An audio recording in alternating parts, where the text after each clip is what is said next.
នេហាទូស្រីប្រាំថាស្មោមិនអក្នុងចិនដាគ្រប់ពេលខ្លាចជួបបញ្ហាជីវ៉ាលែងអាឡ័យចាំផងថាអូនមានបងព្រោះគិតមើលអមមិនរសាចាំផងបើស្ងួននៅឆ្ងាយ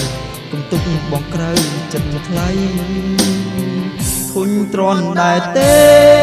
បើអូនបានលឺហើយពីពេញដងហើយចេញពីដួងចិត្តភក្តីធុញទ្រាន់ដែរទេបើបងស្នើសុំ